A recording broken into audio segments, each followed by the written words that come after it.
ఆవకాయ పచ్చడి అద్భుతం, ఆవకాయ రుచి అమృతం, ఆవకాయ పచ్చడి అమోఘం. ఇలా ఎన్నైనా చెప్పుకుంటూ పోవచ్చు ఈ ఆవకాయ పచ్చడి గురించి. ప్రతి సంవత్సరం పట్టుకునే పచ్చడైనా కూడా ఈ రుచి ముందు ఏది సాటిరావు.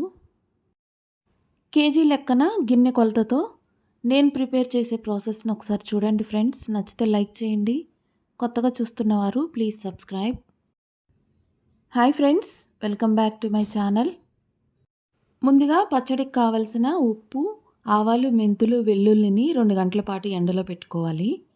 అలాగే మిక్సీ జారు, పచ్చడి జాడీని కూడా ఎండలో ఆరనివ్వాలి. పచ్చడి మామిడికాయలు తీసుకొని శుభ్రంగా కడిగేసి క్లాత్ తోటి తుడిచి ముక్కలు కొట్టించుకొని ఇలా టెంకెల్ని శుభ్రం చేసి నీడలో 2 గంటల పాటు ఆరబెట్టుకోవాలి.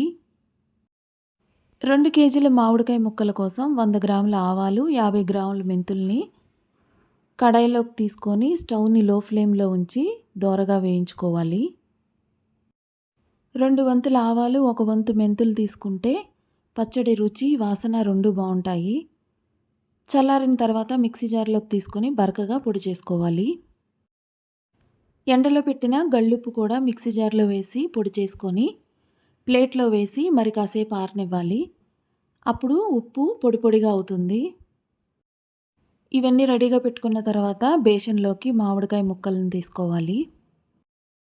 మామిడికాయ ముక్కలు ఎన్ని కేజీలైనా 4 గిన్నెలు ఉండేటట్టుగా మన దగ్గరున్న గిన్నెతోటి కొలుచుకోవాలి. కొద్దిగా పసుపు, అలాగే మామిడికాయ ముక్కలు కొలిచిన గిన్నెతోటే సగం గిన్నె వరకు నూనె వేసుకోవాలి. నేను ఇక్కడ పల్లి నూనె తీసుకున్నాను.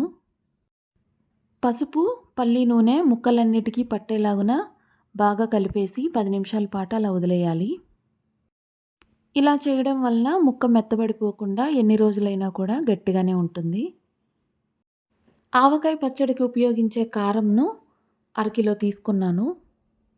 అదే గిన్నెతోటి కారంని నిండా కొలుచుకొని మామిడికాయ ముక్కల్లో వేసుకోవాలి. పొడి చేసి పెట్టుకున్న ఉప్పును అదే గిన్నెలో కొంచెం తక్కువగా తీసుకోవాలి. ఇది 400 గ్రాములు.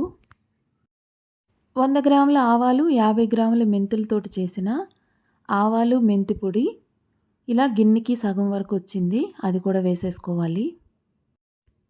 ఇప్పుడు ఇంకొక సగం గిన్నె పల్లి నూనెను వేసుకోవాలి. ఈ పచ్చడి కోసం కేజీ నూనె సరిపోతుంది. ఇంకా సగం గిన్నె ఉంది, అది లాస్ట్లో వేస్తాను. వేసిన ఇంగ్రీడియంట్స్ మొత్తం మామిడికాయ ముక్కలకి పట్టేలాగున బాగా కలపాలి. మామిడికాయలు దొరికే సీజన్లో ఎంతో ఇష్టంగా ఈ ఆవకాయ పచ్చడి చేసుకుంటాము. అలాగే అంతే ఇష్టంగా పచ్చడి తింటూ ఉంటాము. మామిడికాయలతోటి చాలా రకాలుగా పచ్చళ్ళు చేసుకోవచ్చు, కానీ ఆవకాయ పచ్చడి రుచి మాత్రం అద్భుతమే. ఎండలో పెట్టి తొక్క తీసిన వెల్లుల్లి రెబ్బలు కూడా ఒక గుప్పెడు వరకు తీసుకొని పచ్చడిలో వేసి కలిపేసుకోవాలి. మరీ ఎక్కువ కాకుండా వెల్లుల్లి ఎక్కడుందా అని పచ్చడిలో ఏరుకొని ఎంజాయ్ చేస్తూ తినేలాగా ఉండాలి. కలిపేసిన తర్వాత పచ్చడి మొత్తం జాడీలోకి వేసుకోవాలి. మా ఇంట్లో ఈ పచ్చడి సంవత్సరం అంతా సరిపోతుంది. దీంతోపాటు మామిడికాయ తురుము పచ్చడి, చిట్టి ముక్కల పచ్చడి చేసుకుంటాను. లాస్ట్లో చివరిగా మిగిలిన నూనె మొత్తం పోసేసి అంచులు తుడిసేసుకొని క్లాత్తో కట్టేసి స్టోర్ చేసుకోవాలి. 3 రోజుల వరకు కదల్చకుండా అలాగే పెట్టుకోవాలి. ఇలా చేసుకున్న పచ్చడిలో ఉప్పు, కారం, నూనె అన్నీ కరెక్ట్గా సరిపోతాయి. ఇంకా మళ్ళీ ఏమి యాడ్ చేసే పని కూడా ఉండదు. పచ్చడి కలిపిన బేషన్లో అన్నం వేసుకొని కలుపుకొని తినాల్సిందే. 3 రోజుల తర్వాత జాడీ ఓపెన్ చేసి చూస్తే ఇంకా అమృతమే. పచ్చడిలో మామిడికాయ ముక్కలు కిందకు దిగిపోయి ఆయిల్ పైకి తేలుతూ ఉంది. చూస్తుంటేనే నోట్లో నీళ్లు ఊరుతున్నాయి. ఈ పచ్చడి చూడడానికి, తినడానికి కూడా చాలా సాటిస్ఫైయింగ్గా అనిపిస్తుంది. పచ్చడి మొత్తం ఒకసారి కలిపేసి పైనంతా సమంగా చేసి అంచులు తుడిసేసి నీట్గా పెట్టుకోవాలి. పైన మూత మంచిగా పెట్టేసి క్లాత్ తోటి కట్టేసి గాలి తగలకుండా పొడిగా ఉన్న ప్లేస్లో జాడీని పెట్టుకోవాలి.